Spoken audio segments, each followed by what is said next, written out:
Om Swastiastu, Om Awiganamastu Namo Sidam, Om Sidirastu Tadastu Namah Swa. Baik, selamat siang anak-anak sekalian. Apa kabar semuanya? Semoga dalam keadaan sehat, dalam keadaan baik-baik semua, tanpa ada kekurangan suatu apapun. Kembali pada hari ini kita bertemu dalam pembelajaran online atau pembelajaran daring atau pembelajaran jarak jauh pendidikan agama Hindu. Untuk hari ini kita akan melanjutkan materi kita yang sudah berjalan minggu lalu. Namun sebelum kita masuk pada materi, mari kita berdoa ke hadapan itu Sang Hyang Haji Saraswati. Semoga dalam beberapa menit ke depan kita tetap diberikan tuntunan agar selalu mendapatkan limpahan karunia beliau sehingga kita dapat belajar dengan baik. Semoga apa yang dipelajari dapat kita ingat dan bisa kita implementasikan dalam kehidupan sehari-hari. Untuk itu ambil sikap amusti karana Saraswati puja ngawit. Om Saraswati Namostubhyam Warade Kamarupini Widya Rambam Karisyami Sidir Bawantumi Sada. Om Santi Santi Santi. Om.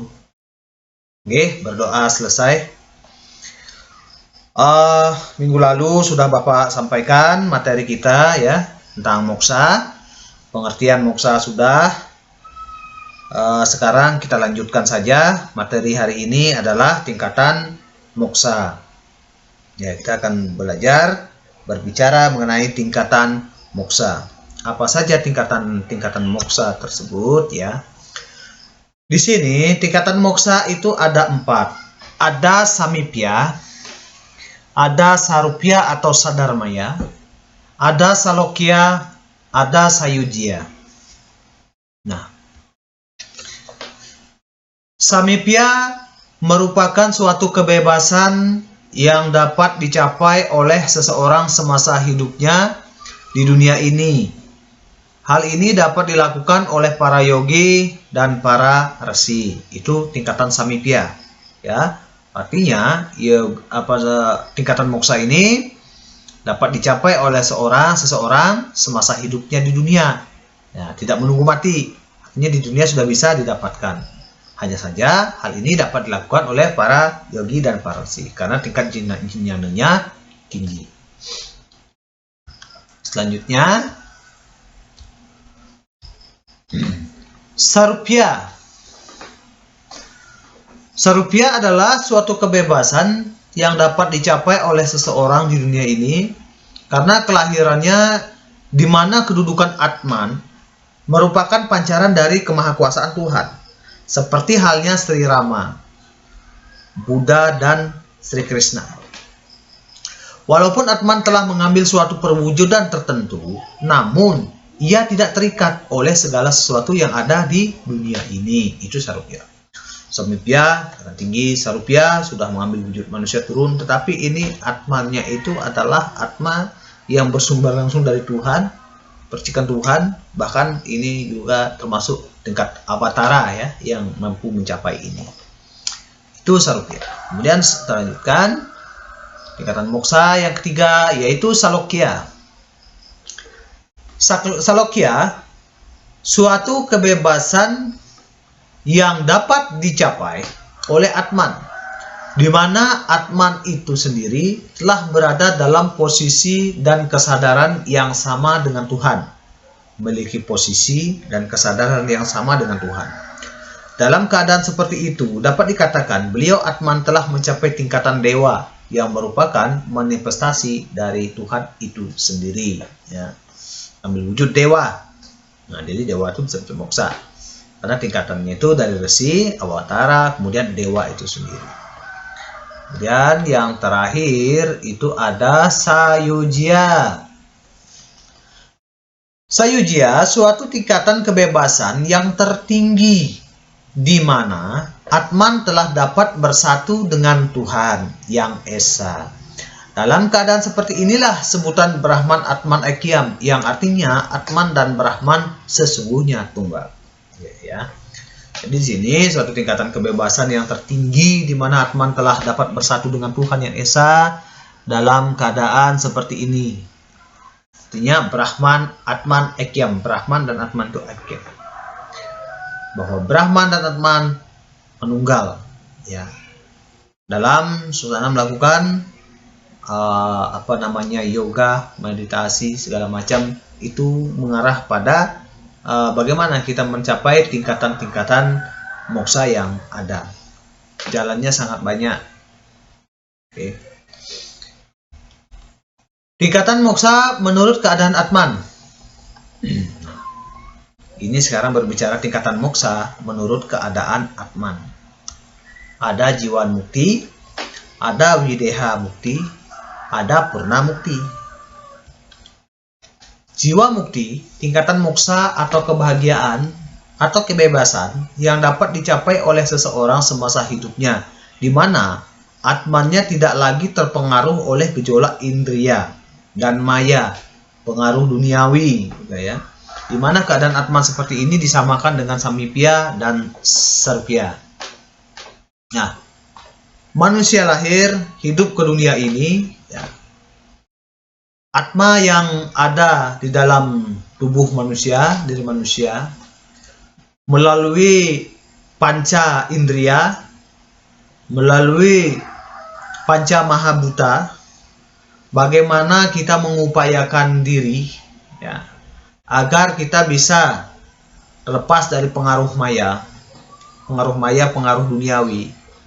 Triguna yang membelenggu manusia itu mampu kita lepaskan secara perlahan sehingga kita tidak ditarik, sehingga kita itu tidak merasa senang ada di dunia. Materi partikel alam ini memang selalu menarik. Bagaimana Atman itu mau meninggalkan tubuh ini bersatu dengan Brahman, selalu tarik menarik. Bagaimana caranya kita? Mulai pengendalian diri dari objek-objek yang ada di dunia ini sehingga Atman itu tidak terpengaruh oleh benda-benda duniawi, sehingga kita mampu mencapai jiwa mukti. Hidup ini kita tenang, ada dan tiada kita tenang, tidak ada berusaha, tiada dimanfaatkan secara betul, secara benar, secara baik, ya. Jadi kita tidak terpengaruh, tidak punya uang kita menangis, sedih, susah, kamu emosi. Begitu uang kita terbahak-bahak, ketawa, senang. Tidak begitu adanya.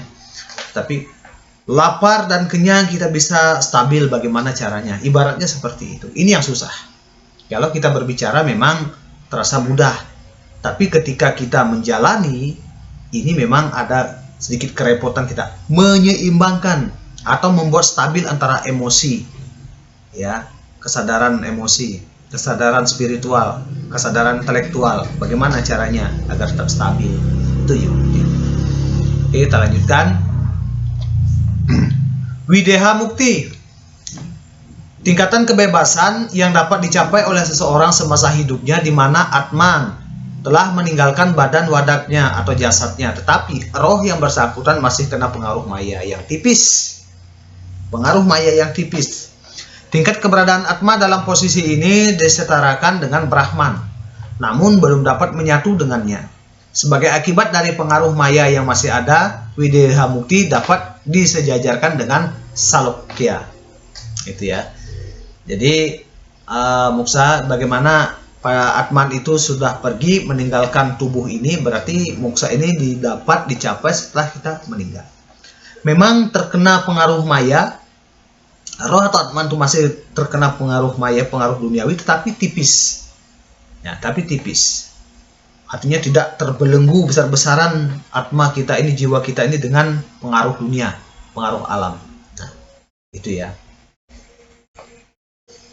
Ya, kemudian kita lanjutkan pada purna mukti.